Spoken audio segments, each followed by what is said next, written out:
Welcome to the Limitless Leaders podcast. Today, I am actually going to share my top 7 lessons in life so far. There's obviously a lot more than that, but I am turning 50. Yes, 50 laps around the sun, and I cannot believe how the time's flown. It only feels like yesterday that I celebrated my 21st birthday, got my first real job, and had the excitement of venturing out into the world as a young adult. Many people I know want to hide under a rock when they turn 50, when they turn 30, when they turn 40. I don't know about you, but I always think that age is a number, and it really comes down to how you feel and how you think and your relationship with time. It's interesting. I lost my dad when I was 25, so 25 years ago, and he passed away suddenly at the age I'm at now. So I have nothing but huge gratitude for being alive and being on this planet and getting to do what I love and being surrounded by just so many amazing, friends, family, and clients. So today I thought I just wanted to share. I had about 15 key lessons, and a few sort of merged with a few others. So I've come up with 7. I believe that we've got to say yes to life and embrace it for whatever may be going on, whether it's a challenge or a success. It's always there. Life is there, and it's what we do with it that counts. I've learned a lot over the years, as I'm sure most of us have, and I really, really think, I've learned how to accept things that can't be changed. I've learned how to deal with loss and love, how to adapt to people from all walks of life, especially through the work I do. I'm working across 24 different industries, and, really learning how to be adaptable and relatable, and that everyone has their own uniqueness. The last few years in particular, I've really learned or built my resilience muscle. Having to, I guess, save our business through the pandemic and rebuild it, and even if I go back 16 years, leaving the safe cocoon of the corporate world, to embark on my own business, when a lot of people put me down, doubted me, warned me against being an entrepreneur, and all the risks. But I think, one of the lessons I'd love to kick off with is walk your own path. No one is you. No one will ever be you, and your uniqueness is your gift, and it's a gift you need to embrace. It can be challenging at times, and I'll be the first to say it, not to compare your path with someone else or societal norms. But at the end of the day, we only have one life, and we need to be the CEO, the director of our life. I think walking your own path, I always say to people, if there's something you're passionate about, something you think about a lot, then it's obviously important to you. So, be open to know that you are you, and whether you do something differently than a friend, or how your family expects to do it, or how society expects you to do it, that's what life's all about. That's why we've all been born with different competencies, different personalities. We look different. We all have different fingerprints. And I think our footprint on this earth needs to be unique. And if you're not walking your own path, what are you doing to embrace that uniqueness? So I think that's really, really important. If you're someone that's thinking about making a career change, and that's a big thing at the moment, moving house, doing something different, make sure you think about why it is you're doing that. If you can't answer why, what the purpose is behind that, then your why to make that change won't be exceeding your why not to make that change. I'll say that again. Make sure your why to change is exceeding your why not to change. So I knew when I left the corporate world, I loved it there. I loved the people. I loved my job. I was good at my job. I had a bright future ahead of me. But my deep reason for going into my own business was to grow people in different industries, apply my leadership experience to different industries, and further grow myself. I'm a creative. I love creating. I'm an ideas person, and being in your own business, as challenging as it can be, one of the benefits is you do get to create and live, what is the essence of you. The other lesson is everything happens for a lesson. So I used to say everything happens for a reason. I've gone a bit deeper now. I think everything happens for a lesson. So life throws us curveballs, and it's what we do with these that matters.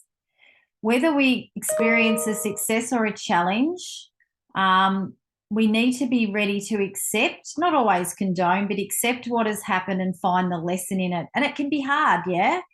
I know when we lost 90% of our business within the first week of COVID, I was like, what is the gift in this? What is the lesson in this? And only now that we've come through the other side can I look back and think about all the amazing new clients I met, the new ways of working. I got to write my book, Gift Mindset. I got to connect with some people that I may not have connected with prior to the pandemic. And something I've learned is I got to create some boundaries that, to be honest, I've always had a challenge with strictly creating boundaries for myself. So, have a think about that. Everything happens for a lesson. Whether you believe that or not, I find bringing that concept of thinking and that mindset in can help us embrace the hard times and can help us make the most of the successes that we have. We all know, and I'll be the first to say, any success I've had, I've worked very hard for. Nothing's come to me on a silver plate, and it still doesn't. But it's the lessons that have helped me achieve those successes that have probably been the highlights. My third lesson I want to share with you is learn something new every day. Growing up, my mum always used to say, what's the best thing that's happened today? And what have you learnt today? It used to drive me nuts as a teenager, but it's something I ask myself all the time now. Can I go to bed at night and I've learnt something new? And, what am I grateful for, that I've gleaned through the day? Getting outside of my comfort zone has really, really helped me to learn something new every day. I'm out of my comfort zone every minute of the day.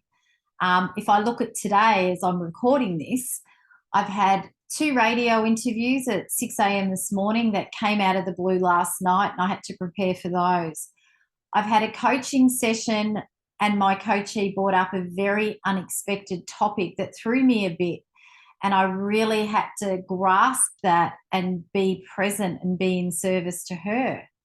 So every day, I believe you can only grow when you're outside your comfort zone. And creating self-growth habits is a really good way to make sure you're learning something new every day. So we learn on the job, we learn in life, but read a book. I believe, especially if you're in leadership and you're listening to this, you cannot grow others unless you're growing yourself. When we, accelerate our growth, we can contribute to others, and I think that's important. Always be continually learning, unlearning, and relearning new things, and this way you can always evolve. Show kindness and gratitude. You really never ever, and you hear this a bit, you never know what's going on in other people's lives. I think sometimes if you're going through a lot yourself, it's hard to even fathom that someone else could be going through something the same or even bigger. So I think it's really, really important to show kindness and gratitude at all times, because at the end of the day, it costs nothing and it can create a ripple effect and an impact on others that you might not even know. Kindness doesn't mean you have to be head over heels over the top. It could be saying thank you. It could be texting someone and saying, I appreciate you. I know when I got a text like that off a client recently, just 3 words, it made my day. So I think that's really, really important. It could be checking in on someone or showing gratitude through words and actions, walking past someone at work and grabbing them a coffee, just checking in, how you going? Nothing to do with work. I just want to check in on you. So, create a practice of being kind and showing gratitude. And really important, you can't do this unless you have a practice of gratitude for yourself. So you might journal what you're grateful for. I tend to just, every morning I wake up, I always can come up with 3 things I'm grateful for. What gratitude does, and I know it does for me, and it's helped me over the years, it helps me to focus on what I do have, not what I don't. When we're in gratitude, we focus on the here and now, not what's missing. And I think that helps us to be present as well. And, ask yourself, who and what am I grateful for?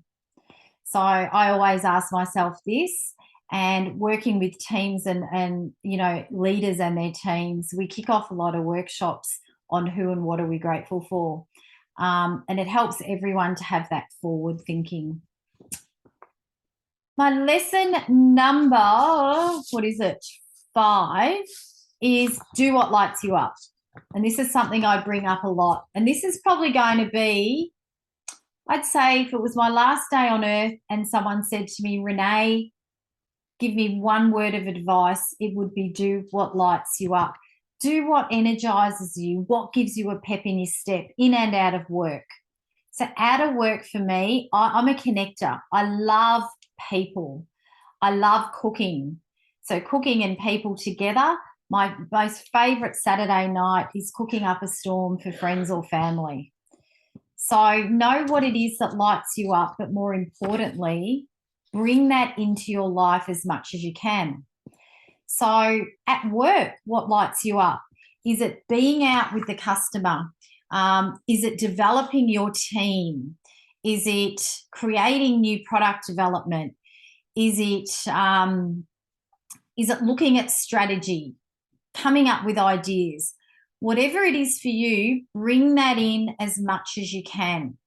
We can't always do that. We all have things in our role or our business that don't light us up.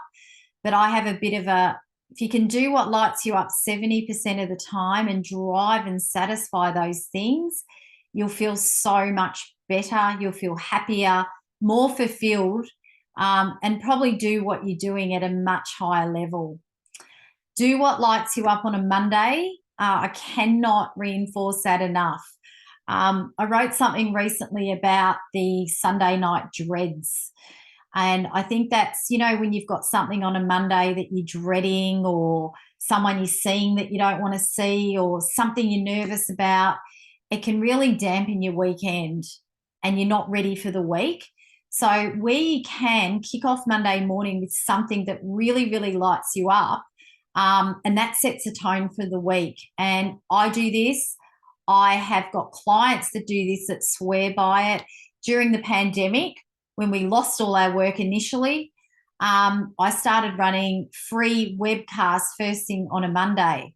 Not only did this light me up because I was being in service to my clients and everyone was, freaking out about the pandemic and lockdown, but my favorite thing in the whole wide world in my role is being with my clients, helping them grow, connecting with them, spending time with them.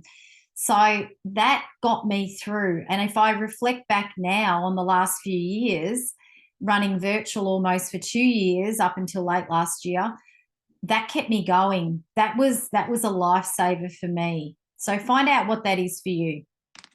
Really important. Another lesson that I'd love to share with you is make a start, take action.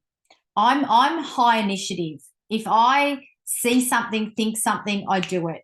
I'm not a procrastinator. I jump into things.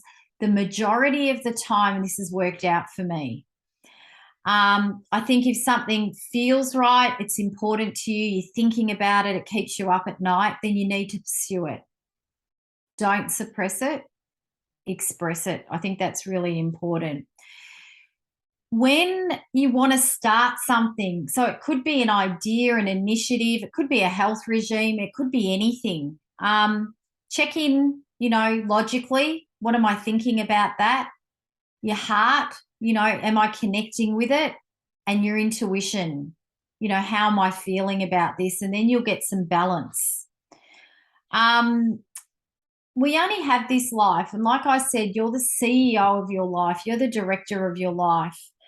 Only you can make things happen. And I believe sometimes if we ponder and reflect on things too much, we overthink it. We do overwhelm. We do comparinitis, where we're comparing ourselves to others. And I think then we strive for unrealistic perfection. And what's the cost of that? We miss the boat. Someone else does that idea, or you don't get to do something that you really, really want to do. Sometimes when we jump into something, and I can vouch for this, the outcome can be very different than we imagined. But I think that's all part of it. So perfectionism, lose that, take action, and you'll feel a lot better about making things move forward. So if you're listening to this right now, watching this, and there's something you've been holding back that you're going, you know what, I'm going to make a start on that. Just what's one small thing you can do to make it happen? And then you'll build this momentum and this cadence of accountability to make it happen. The last one, and these aren't in any particular order, is to see challenges as opportunities. Challenges that will come at us no matter what. Many are outside our control. And I think every challenge and obstacle can teach us so much if we're willing to embrace them. When we welcome the unwelcome, as I call it, we can change our mindset to be open to new possibilities and new ways. And I think the choices we make, the thoughts we think, and the actions we take really come from who we're being in the moment. Choose how you want to respond to challenges. I always, when I'm going through a challenge now, I'm much more aware as I've got more mature. That's the gift in getting older. I always stop and think, when have I been through that before? And if I haven't been through that before, what's something that's quite similar? What did I do? Who was I being? And then you can replicate that. Anything you've done, you can do again. It's human behavior. So I think that's important. And when we remember things we've been through, as tough as it might be at times, if we've got through them, we can get through them again. Challenges, I believe, really shape who we are. I know it's helped me build my resilience and adaptability. And I'm grateful for the challenges that I've had. And I've had quite a few in my 50 years. I mentioned I lost my dad at 25. My mum and dad split up when I was quite young. But I always had a great relationship with both, and do have with both my parents, with my mum and my dad. And I think, just before COVID, my sister was diagnosed with breast cancer. We lost the business. There's, been a lot of things. And I've shared quite openly, I did close to my husband and I, 6 years of IVF that didn't work, and these things, as hard as they are at the time, have really built my resilience, and I feel I can get through anything now.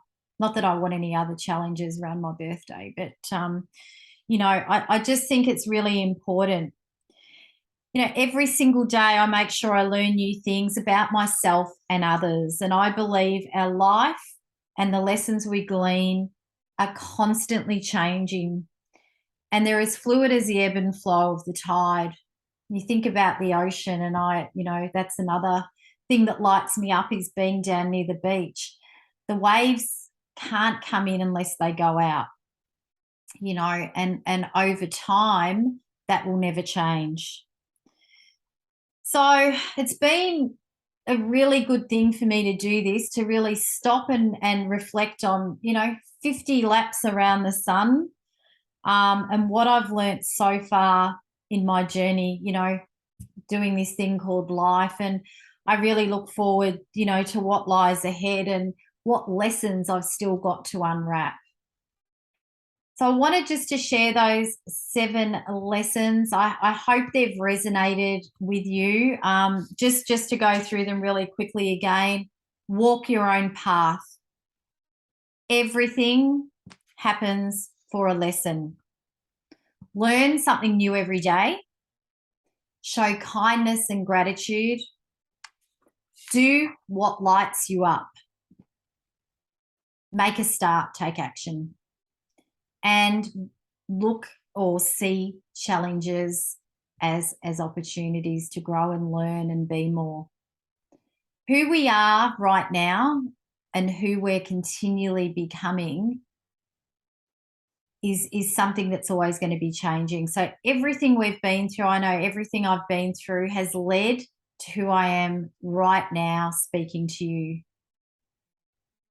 In 5 years, I may be someone different, because all of these different things will contribute to the essence of me being the best version of myself. I hope you've enjoyed the podcast today, and really look forward to any feedback that you have around any of these 7 lessons. Do they resonate with you? If you've got any that you'd like to share or have us explore further on the Limitless Leaders podcast, please let us know. And we look forward to seeing you at some of our upcoming events. We've got quite a few public events coming up. If you go to www.reneegiarrusso.com and go to the events page. And as always, we love, and a big core piece of what we do is tailor transformational leadership and mindset programs in-house for our clients. Have a great day, evening, wherever you are in the world, and thanks for tuning in.